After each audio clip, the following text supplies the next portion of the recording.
إن الحمد لله نحمده ونستعينه ونستغفره ونعوذ بالله من شرور أنفسنا ومن سيئات أعمالنا من يهده الله فلا مضل له ومن يضلل فلا هادي له وأشهد أن لا إله إلا الله وحده لا شريك له وأشهد أن محمدا عبده ورسوله صلى الله عليه وعلى آله وسلم أما بعد. Donc voici la leçon numéro 1 du tome de Médine.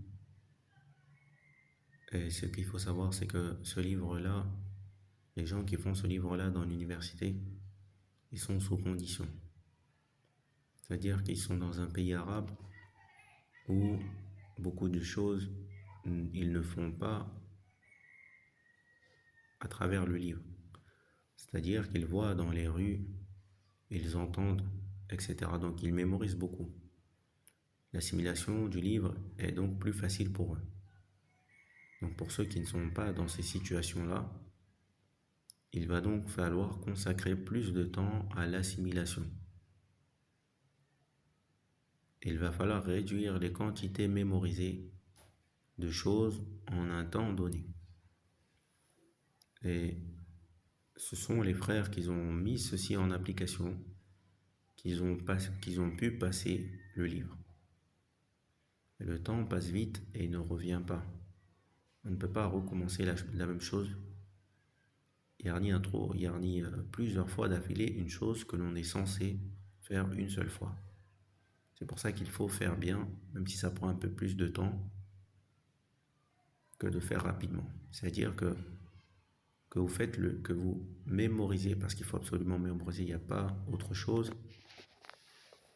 que vous ayez fini de mémoriser ce livre en 3 mois, c'est mieux que vous l'ayez fait rapidement en 2 semaines, vous êtes monté au niveau 2, vous avez continué comme ça, ainsi de suite. Vous avez fini très rapidement. Et puis, en fait, arrivé même au niveau 3, vous ne savez pas encore faire une phrase. Vous n'êtes pas encore capable de dialoguer. Donc, ce n'est pas possible, ce n'est pas la bonne solution. À partir du niveau 1, une personne est censée comprendre des phrases simples et être en mesure de répondre. Si vous êtes au niveau 3 et que vous ne savez pas faire des phrases, vous n'arrivez pas à comprendre des phrases qui sont simples, que les enfants arrivent à comprendre, c'est que vous vous êtes trompé et vous avez fait une grosse erreur dans votre manière de comprendre. Le but n'est pas de finir les tomes de Médine. Le but est de s'en servir pour pouvoir comprendre la langue arabe. À supposer que vous êtes capable, à partir seulement du niveau 3, voire du niveau 2, de très très bien comprendre et de pouvoir très très bien parler. Que vous aviez déjà des bagages, que vous avez pris la langue arabe également dans d'autres endroits, comme des livres d'histoire, etc. Donc vous pouvez maintenant passer au programme religieux. Vous avez compris, car c'est seulement une cause, ce livre. C'est le contenu qui nous intéresse. Donc, ad-darsul awwal, le cours numéro 1, donc, hada, ceci. Donc, quand vous allez mémoriser, il est bon pour vous de mémoriser à part. C'est-à-dire que vous mettez hada pour dire que ça a le sens de ceci. C'est un pronom démonstratif que malgré que l'on vous dit hada bait, vous n'écrivez pas hada bait. Vous écrivez ensuite bait, à part. Vous décortiquez comme ça. Ça va vous alléger le travail, Inch'Allah.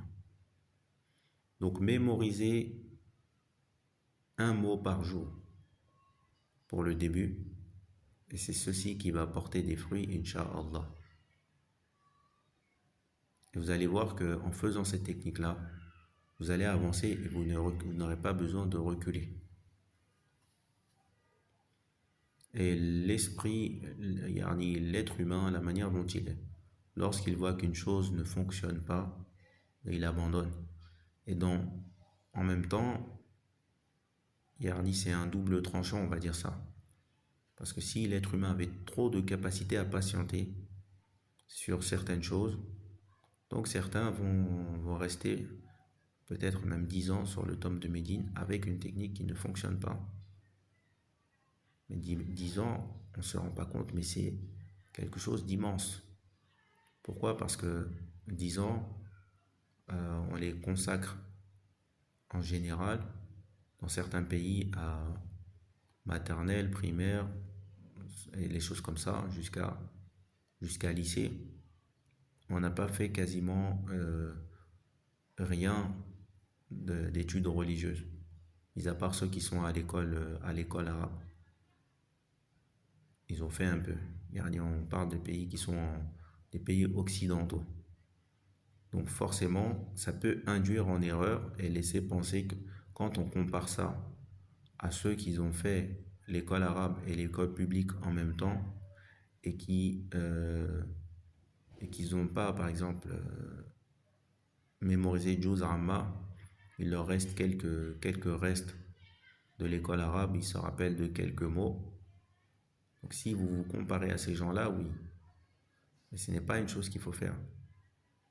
Et les musulmans d'avant, arrivés à 15-20 ans, dans l'ancien temps où on donnait la priorité à l'islam, ben, ils ont déjà fini de mémoriser le Coran parce qu'ils n'ont pas autre chose à faire en fait. Ils n'ont pas beaucoup de matière comme ça. On les envoie pour mémoriser le Coran, le hadith, et puis aussi leur langue principale, c'est la langue arabe. Donc ils ont déjà tout fini quasiment. Ils ont fini le cursus de mémorisation du Coran. Certains, ils ont fait un cursus Coran arabe, Coran, hadith, etc. Ils ont beaucoup de connaissances et ils ont 20 ans seulement. Et ils ont 20 ans, ils ont 25 ans, ils ont 30 ans. Ils ont énormément de connaissances. Donc là, ils ont également du temps pour se consacrer également à leur commerce. Et tu trouves dans les musulmans d'avant des grands commerçants, mais aussi des ulama qui sont aussi des grands commerçants. Donc, prenons les bonnes habitudes à partir de maintenant. Hada Beit, ceci est une maison. Attention en arabe. Donc ça c'est un cours d'introduction. Et Inch'Allah, je ne risque pas de me répéter sur ce sujet. Non. Hada Beit, ceci est une maison. Donc attention, en arabe et en français, les féminins et les masculins diffèrent. Donc Hada, ça s'utilise pour le masculin. Et Beit, donc on en conclut que Beit c'est un masculin en arabe. C'est un mot qui est masculin. Donc attention. C'est pour cela qu'il faudra un maximum essayer de définir les mots que vous pouvez en arabe, en utilisant un des mots qui est un des mots vraiment clés pour pouvoir réussir à s'exprimer en arabe, c'est le mot raks, raks, le contraire. Parce que si vous avez un mot qui précède un nouveau mot que vous êtes en train d'apprendre, au lieu de le traduire, vous allez écrire que ceci est le contraire de telle chose.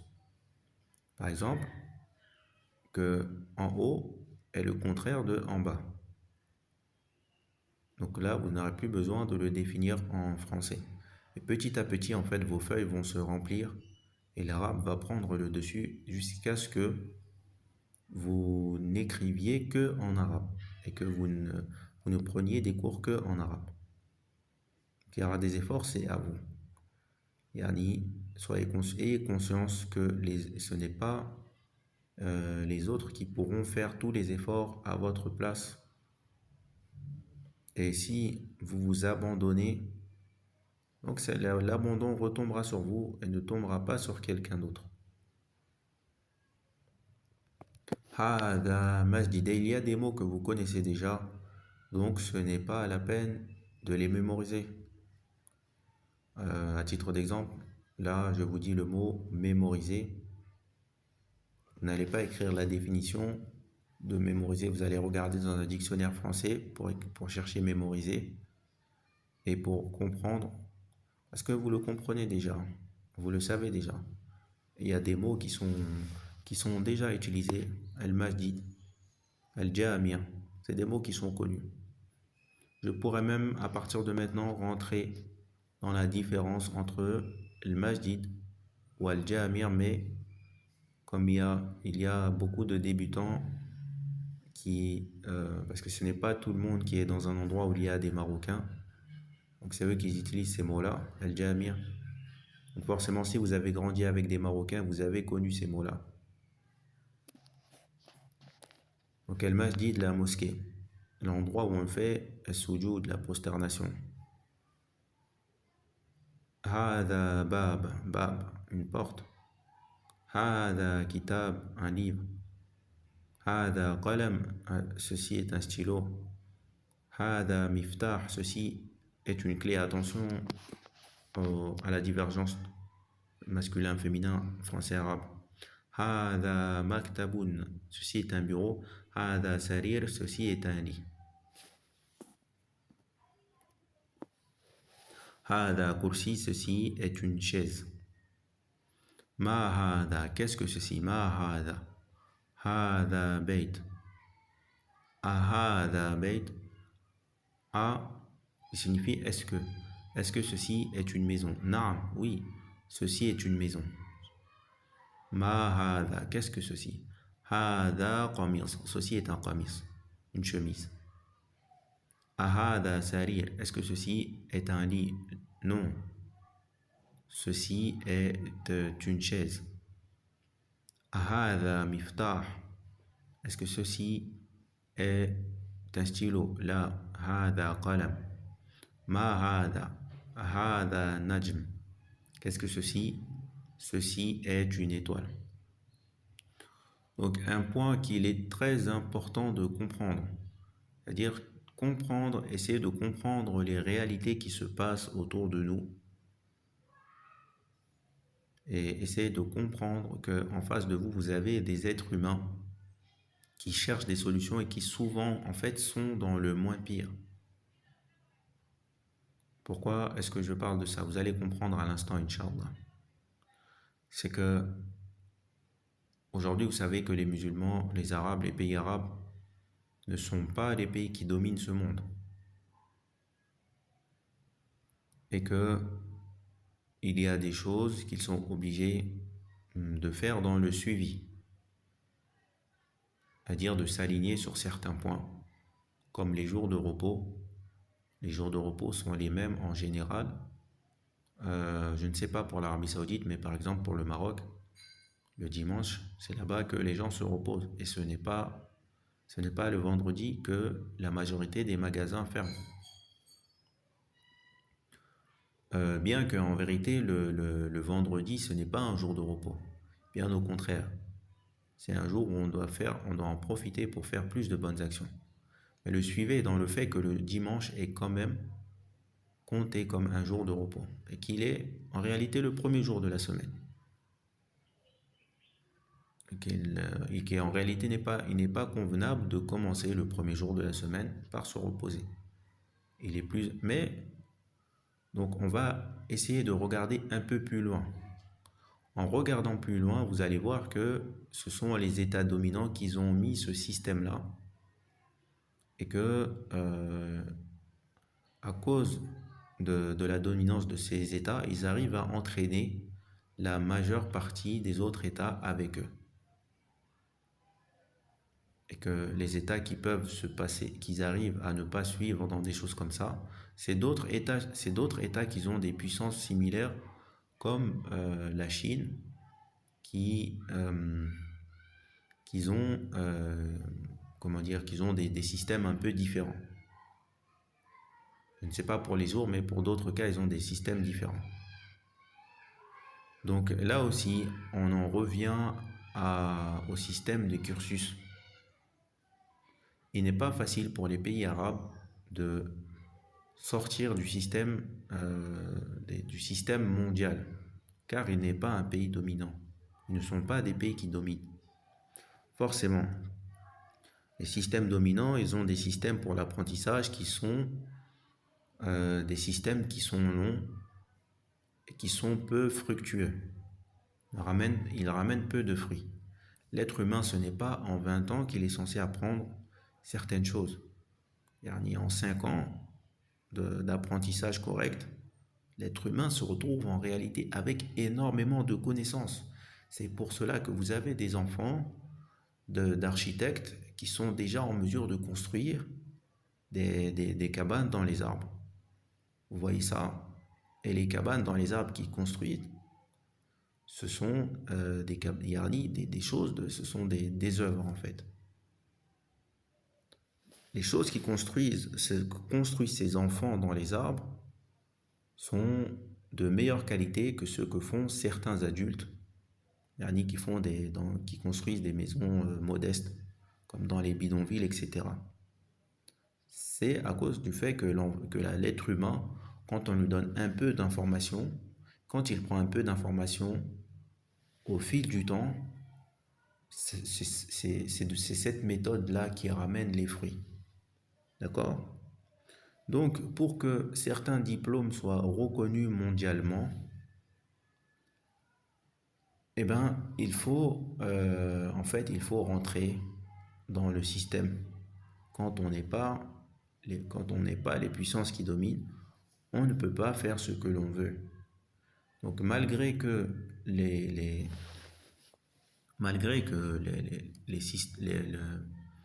la chose pour les choses qui ramènent des fruits, c'est le fait de prendre un peu d'informations. D'accord?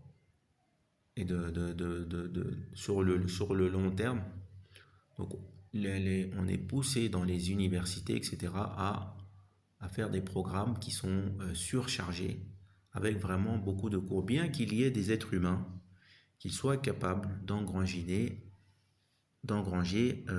beaucoup d'informations au cours de la même journée et de faire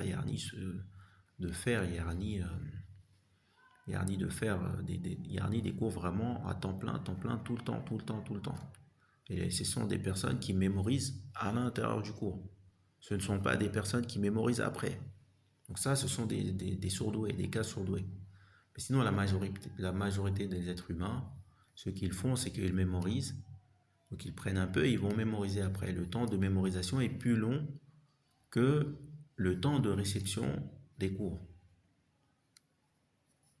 Donc c'est pour cela que ceux qui ne font pas le sacrifice, entre guillemets, de, euh, de patienter sur la mémorisation, en général, ils vont avoir leur diplôme avec la mémoire vive.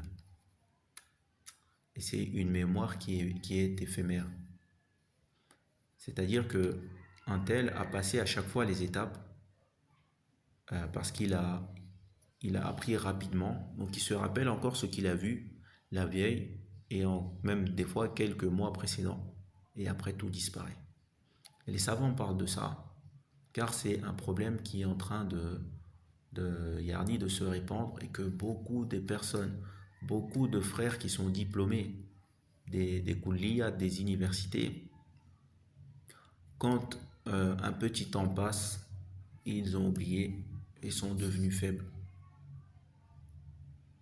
Et vous avez l'exemple, malheureusement, en France, avec des étudiants de l'université de Médine, il y en a parmi les gens qui sont connus, les gens qui sont avec les gens qui sont avec les innovateurs, qui, euh, qui ont des problèmes même sur des choses qui sont simples, sur des bases, et qui s'attaquent aux, aux dirigeants, aux dirigeants des pays musulmans. Mais on en a entendu certains, qu'Allah nous préserve, qui sont irrespectueux dans leur manière de parler et dans leur manière de s'exprimer, d'exprimer leur désaccord avec le roi saoudien. Donc c'est des choses, je pense, qui vous sont parvenues et qui vous parviendront sûrement. Donc il faut faire très attention à ça. Comprendre le monde, comment fonctionne ce monde. Sachez que le prophète, lorsqu'il est arrivé, les premières personnes qu'il a combattues, ce ne sont pas les Perses et les Romains. Et c'est en composant une force qu'il a pu maintenant, en composant, yani en reprenant en prenant de la force, qu'il a pu maintenant faire une opposition. Mais également, donc vous avez compris que quand les forces sont loin, il y a un trop grand écart dans les forces. Il y a certaines choses donc que l'on ne peut pas faire. Tamrin, l'exercice. Ma hada, qu'est-ce que ceci? Qu'est-ce que ceci? Donc ceci, là c'est la question qui vous est demandée. Qu'est-ce que ceci? Donc vous pouvez mettre pause et vous essayez de répondre à tout. Et ensuite vous regardez est-ce que vous avez eu les bonnes réponses. Ma hada, miftah. Donc là je dis directement miftah, kitab, qalam, bab, bait, kursi. Attention sur le kursi, il y a une shadda. La shadda, qu'est-ce que c'est? C'est le doublement d'une lettre. Donc on appuiera sur cette lettre kursiyun. Mais comme c'est un mot qui est à l'arrêt, en fait, les Arabes s'arrêtent sur une lettre et ne s'arrêtent pas sur les harakat. Donc on dit kursi. Et c'est pour ça que vous dites Alhamdulillahi Rabbil Alamin. Et vous ne dites pas Rabbil Alamina. Quand vous regardez dans le Coran, c'est écrit avec une fatha sur le nun. Donc c'est une règle. Et pourquoi est-ce qu'on dit hada, ma hada et on ne dit pas ma had? Parce que c'est pas sur le dal qu'on s'arrête. On s'arrête sur le alif. C'est pour ça que certains mots se termineront en a, parce qu'ils sont terminés sur le alif. Ma hada, donc nam, nam, nam. Ça, c'est une règle d'arrêt qui est très importante. Il faut essayer de la mettre en application, malgré que dans le livre là, ils vous font transgresser cette règle, des fois dans le but de comprendre est-ce que vous avez bien compris. Bon, pour quelle raison est-ce qu'ils ont fait ça? C'est que c'est une question de temps. Là, il faut apprendre l'arabe un peu rapidement. Donc, ils ne sont pas passés par des longs chemins qui vont vous faire comprendre certaines règles sans passer par la transgression. C'est-à-dire que si je vous dis Ja'a Muhammad, là vous allez comprendre que dans le verbe Ja'a, on dira Ja et après on dit A. Maintenant, je vais attendre un peu. Au fil du temps, maintenant, je vais vous redonner la même phrase en vous inversant. Muhammadun Ja'a. Muhammadun Ja'a. Mais là, qu'est-ce que vous allez comprendre? Vous allez comprendre que dans Muhammad, c'est un à la fin. Il aura fallu faire quoi? Il aurait fallu faire deux choses. Ou trois choses. Donc, vous donnez la première phrase. Attendre que vous ayez vu encore d'autres phrases différentes de celle-ci. Puis vous la redonnez encore sous une autre forme pour que vous ayez récupéré la totalité du contenu de cette phrase. Pourquoi est-ce que l'on ne vous donne pas les deux d'un coup? C'est la même chose que lorsque vous rencontrez deux jumeaux d'un seul coup en fait. Lorsque vous rencontrez deux jumeaux en une seule fois, vous allez mettre beaucoup de temps pour assimiler qui est qui. Alors que si vous les avez rencontrés dans des temps différents, vous en avez rencontré un au mois d'avril, vous l'avez connu, et l'autre, vous l'avez rencontré au mois de mai. Donc, là, vous allez être en mesure de les distinguer, peut-être même que pour certains, vous n'allez pas comprendre qu'ils sont jumeaux. Kathratul masaili mudillun lil fahmi wal hifz.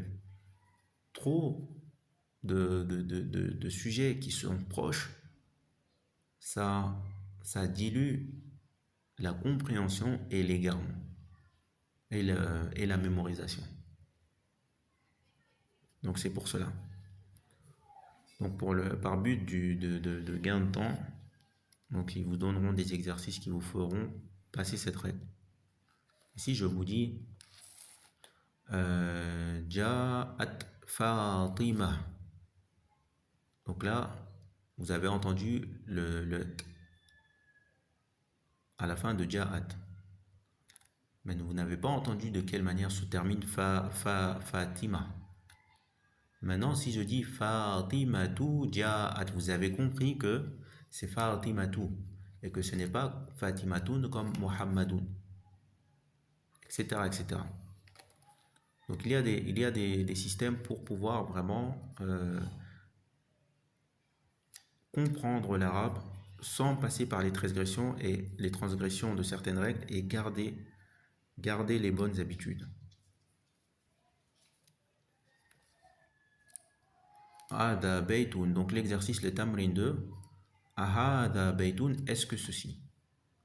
Ahada baytun, ahada miftah, ahada qamis, ahada najm. La, hada هذا مسجد. نعم لا هذا قلم. نعم هذا قميص. نعم هذا نجم. التمرين الثالث اقرأ واكتب. Lis et écris. Donc là vous allez devoir lire, vous allez écrire en fait, vous lisez une fois et vous écrivez. Donc c'est une auto-dictée que vous faites.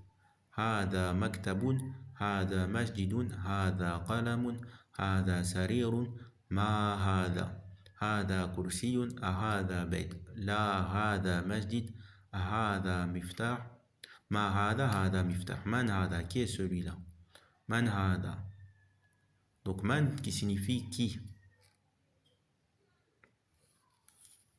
من هذا طبيب ceci est un médecin.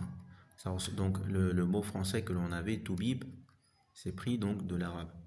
Mais ce n'est pas un mot qui est très très utilisé à l'époque, c'est un mot qu'il était il y a quelque temps. من هذا ولد من هذا طالب هذا ولد لا هذا رجل ما هذا مسجد من هذا تاجر هذا كلب. Donc là c'est peut-être pas très non, mais la traduction mahada, qu'est-ce que ceci? Ceci est une mosquée. Manhada, qui est celui-là? Ceci est un tajir. Tajir, c'est le commerçant. Hada kalb. Kalb, c'est un chien. Hada kalb la hada qittun. Donc des fois, vous pouvez prendre la phrase que l'on vous donne pour mémoriser. Des fois, vous pouvez décortiquer, retirer seulement le mot que vous avez besoin parce que c'est du travail en plus. Plus le travail est léger, plus c'est facile à assimiler. Hada himar. Ceci est, donc vous l'avez vu sur l'image, vous avez compris ce que c'est. Hada himar. Ahada himar, la hada hisan. Est-ce que ceci est un himar? Non, ceci est un cheval. Même là aussi, je n'ai pas besoin de traduction comme vous avez l'image. Ma hada jamal. Vous avez reconnu ce que c'est également. Ma hada dik. Pourquoi est-ce que des fois il ne faut pas traduire pour que ça reste léger? Donc vous avez compris que là on parle des animaux, on vous montre une image et on vous dit le mot en arabe. Pour quelle raison traduire? À partir même du moment où vous avez vu dik, vous avez compris avec l'image ce que c'est. Donc il n'y a aucune raison de traduire sauf quand vous allez le mettre à l'écrit parce que vous n'êtes pas encore en mesure de les définir, à moins que vous révisiez à travers le livre.